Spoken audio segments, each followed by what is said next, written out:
Hey, and what is going on, everybody? It is Zero here, back with more Diablo action. Today, guys, we're going to take one more look at Roland's Lightning Sweeper. I know we covered it on the PTR.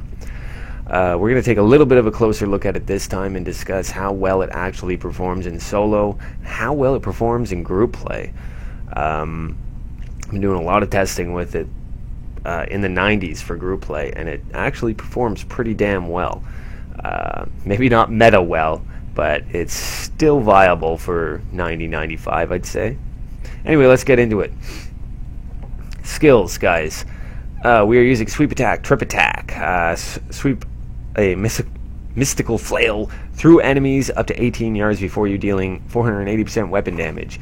Enemies hit by your Sweep Attack have a 50% chance to be tripped and stunned for 2 seconds. That's going to be proccing your Bane of the Trapped. This skill is up in the air. You can use 2 different skills here.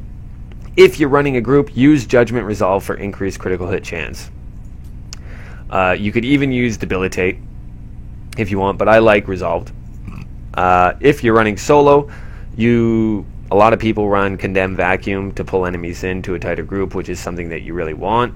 That being said, I've tested with Condemn Vacuum and Judgment Resolved on solo, and they function about the same. It can be pretty easy to group things up with the new density in Greater Rifts and Rifts without using Condemn Vacuum. That being said, it really comes down to your personal preference. If you're having a hard time grouping things up without Condemn Vacuum, use Condemn Vacuum. If you're not having a problem grouping things up, use Judgment Resolve for more crit chance. Laws of Valor, Unstoppable Force, empower the law, granting you and your allies 15% increased attack speed, and reducing the wrath cost of all skills by 50% for 5 seconds.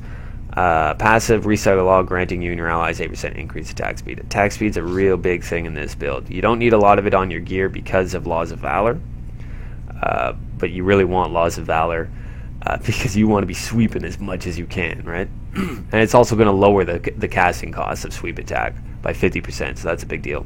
Iron Skin Flash. Skin turns to iron, absorbing 50% of all incoming damage for 4 seconds. Tankiness. If you take damage while Iron Skin is active, your movement speed is increased by 60% for 5 seconds, and you can move unhindered through enemies. This is going to be your mobility skill here, guys. You might see some people running this build with the horse. Don't do that. It makes you way squishier if you use that horse, man. Just use this. Sometimes you might even want to forcefully get hit while this is active, so you can get a burst of speed to get moving to the next pack. This is a great skill to have in this build. If you're getting in a tight situation, you're taking too much damage, and you can't sustain yourself fast enough, pop Iron Skin, you take damage, you just burst on out of there. No big deal. Provoke, Too Scared to Run. This is primarily going to give us a lot of wrath back. Okay. Taunt all nearby enemies and instantly generate an additional 5 wrath for every enemy taunted. Taunted enemies will focus their attention on you. Taunted enemies have their attack speed reduced by 50% and movement speed slowed by 80% for 4 seconds. Another skill proccing our Bane of the Trapped. And we constantly need to be getting as much wrath back as possible. This is extremely important skill, especially versus Rift Guardians if you're running solo and the Rift Guardian doesn't have ads, because your Golden Flens is not going to be returning very much wrath if there's no ads. So you'll need this to bring back your wrath. Akarat's Champion, Prophet. This is going to give us our second life. It's also going to make us way more tanky. Indestructible for another second life chance. Heavenly Strength, so we can actually equip a shield with our two-handed flail. Finery, 1.5 strength for every socketed gem.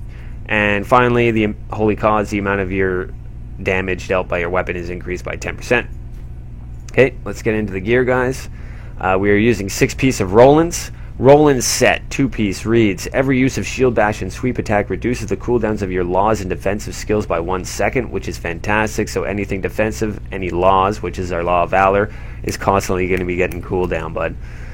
4-piece, increase the damage of Shield Bash and Sweep Attack by 2,500%, which is a very nice buff indeed, but quite frankly, I don't think it's enough. I think this should have been a 3K. 3K. Would have made it a lot better, would have made it a lot stronger, would have given it a lot more solo pushing viability if it was at 3K. That's my opinion. You might disagree with me, and that's fine. Just don't be a dick about it. 6-piece set. Every use of shield bash or sweep attack that hits an enemy grants 50% increased attack speed and 15% damage reduction for 8 seconds. This effect stacks up to 5 times. Okay, so let's read that again. Every use of shield bash or sweep attack that hits an enemy grants 50% increased attack speed. Combine that with Laws of Valor. Oh baby, you are sweeping like crazy. And 15% damage reduction for 8 seconds. This effect stacks up to 5 times. That's huge damage reduction. Huge. We get that in combination with our Iron Skin and some other things, and we have some fucking toughness in this build, bud. We do. Circumstantially, that is. Okay, so for your boots, your roll, strength, vitality, armor, sweep attack damage. Get sweep attack on there. Okay. Pants, Roland's Determination. Strength, vitality, all res. And put some rubies in there or diamonds. Okay, that's going to be completely up to you. I like it with rubies. If you're finding you're just not tanky enough, throw some diamonds in there, okay? Of course, this is going to go towards boosting our overall damage thanks to Finery. Gloves, guys, strength, vitality, crit chance, crit damage is what I'm rolling. I would like to have cooldown on here. Strength, cooldown, crit chance, crit damage. I'd like to have 2 pieces with cooldown on the build, but I haven't got them yet. Shoulders, strength, vitality, all res, cooldown. Definitely put cooldown on your shoulders. Don't put area damage. Too much area damage for this build is going to fuck you up. If you have too much area damage on this build, trash is going to melt way too fast. Keep area damage off of your gear. Just have area damage from your Paragon points. Too much is going to obliterate the trash way too quickly, which means you're not going to be able to get enough Wrath back quick enough, and you're not going to be able to get your full sweep attack buff stacks from Denial. Okay, you don't want too much area damage with this build. Helmet, Roland's Visage. Ideal roll is going to be strength, sweep attack damage, and crit chance. I've not found one yet. Roland's Bearing, strength, vitality, armor. Augment that sucker. Put either diamonds or rubies in there. It is completely up to you. We're also running with the Endless Walk set. While moving, damage taken is reduced by 50%. While standing still, damage dealt is increased by 100%. On your amulet, roll lightning skills, crit damage, and crit chance. That's not very optional. That's what you need. Okay? It sucks, but that's the roll you need. Lightning skills, crit chance, crit damage. For the Compass Rose, strength, attack speed, crit chance, crit damage is probably optimal. But good luck getting that on the fucking Compass Rose because they are a pain in the ass to roll. Okay? We are running Thunder God's Vigor. For more lightning skills damage, strength, vitality, and life percent or whatever, just go as tanky as you can. Get the best belt you can. Blocking, dodging, or being hit causes you to discharge bolts of electricity that deal 100% weapon damage as lightning. This is just a little bit of extra damage. It's not a lot. It's not going to add up to that much. Okay, all your damage is coming from that sweep attack. But it's a little extra. Okay? And here's the other piece of gear that really tanks us up, guys. Ancient Parthon Defenders. Lightning skills, strength, I prefer vitality, and I would say life per hit. You might want to put crit chance on here, but if you have to choose either crit chance or life per hit, I personally would say pick life per hit. You want some more sustainability in this build, especially if you're going up against a single target. When you're hitting a group of groups and groups of enemies, and you have it with life per hit, the amount of life return with that sweep attack on big, huge packs of mobs is crazy. It's absolutely nuts. Okay, each stunned enemy within 25 yards reduces the damage taken by 10%. Huge tankiness. Imagine you get like 100 mobs all around you, and you just swipe, swipe, swipe, and they're all stunned. Think about how much damage reduction you're actually getting from this. It's nuts. That being said, this is where the build really falters. It's once you get into situations where you're just going up against an elite pack because, again, if you have too much area damage, you've melted the trash way too fast, and therefore you're only hitting a few enemies and stunning a few enemies. Your tankiness goes way down and you can get melted pretty easily, okay? Our other ring is going to be the Convention of Elements. This is going to give us huge damage increase on the lightning roll. I would say go trifecta on here. Attack speed, crit chance, crit damage. Don't put cooldown on your ring here. Don't put cooldown on this ring either, guys. The 2 pieces here is going to be enough based on other things that we're doing, okay? And sorry guys, finally, Denial. We're going Strength, Vitality, Crit Chance, and Socket. We're using a Socket on here to synergize with our passive ability Finery. Just give us a little bit more damage. It's not a great shield. It doesn't roll really great. So, I mean, the only other thing you could really choose from here is probably cooldown reduction. You don't want area damage on here. I don't think it even roll area damage.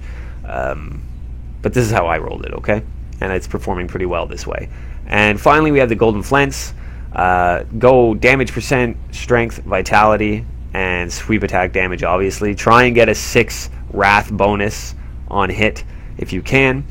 And here's another issue I'm having with the build. The Barbarian has a build, I don't even know what the item is. I haven't played Barb in well over a year.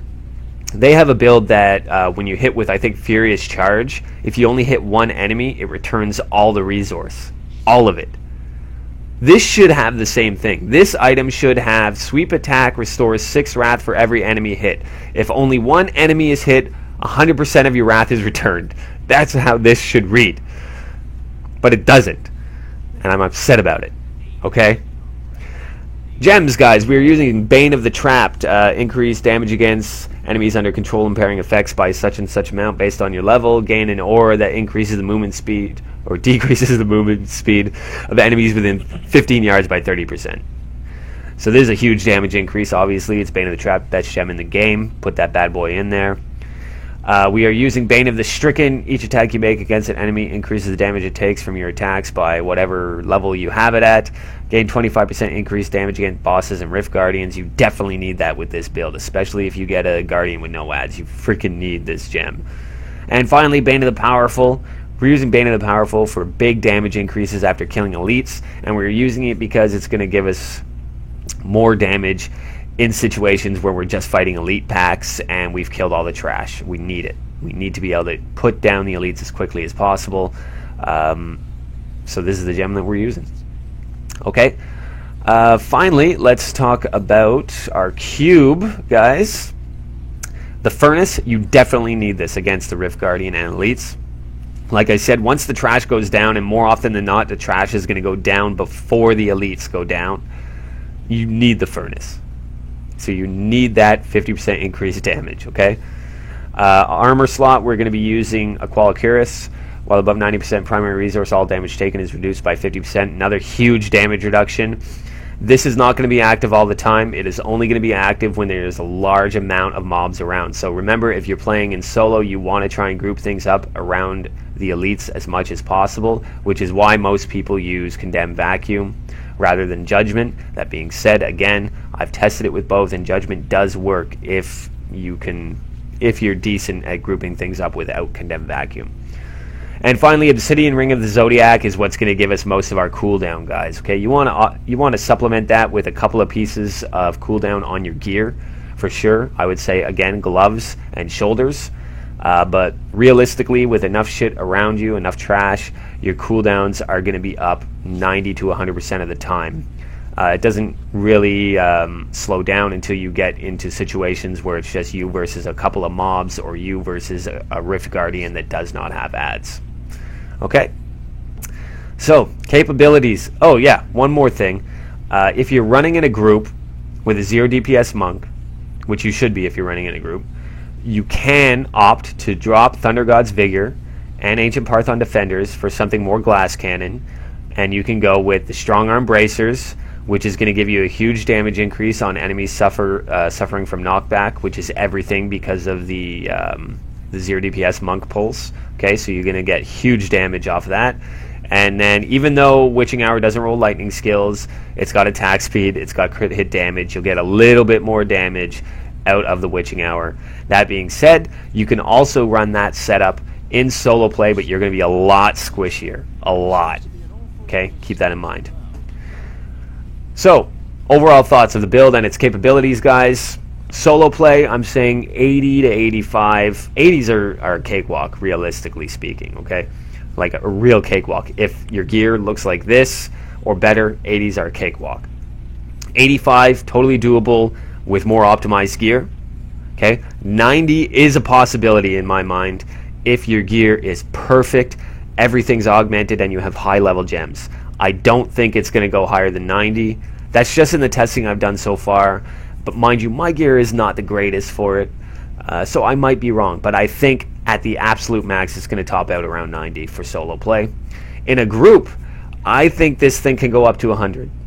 And its role in a group is going to be the trash killer, right? You're going to be the one that's destroying the trash. Okay, so ideally you'd be running with a 0 DPS monk. I'd say an Impale Demon Hunter. And in the last spot, I would say Hydra Wizard or 0 DPS Barbarian. Ideally Hydra Wizard. Just 0 DPS monk is enough to do all the pulls. Also, an Impale Demon Hunter can jump forward and pull enemies back, or kite enemies back with it as well, because the Impale Demon Hunter is very tanky. It can fill that role, and it can do it super fast. It can jump up way ahead really, really fast, aggro something, and pull it right back in. But mainly your role is to stick with the 0 DPS monk, get right in on top of him, and just sweep like crazy and just mash everything. Mash everything. Your cooldowns are constantly going to be coming. Just sweep the hell out of everything, and man, the trash is going to freaking melt. And then you'll be doing supplementary damage to the Hydra Wizard and the Impale Demon Hunter against Elites and the Rift Guardian. I think it's a really fun build to play. I think it does have a place within group play. I wouldn't say it's meta, but you never know. That could change. You never know. It might become meta. Who knows? But despite all of that, what I will say is that it's super fucking fun to play, and I love it. Let me know what you guys think about Rollins, guys. Season 10 is just around the corner, so I wanted to get something a little more in-depth than the PTR video we covered before. The footage you see is going to be a GR90 in a 4-man group. Like, comment, and subscribe, guys. Later.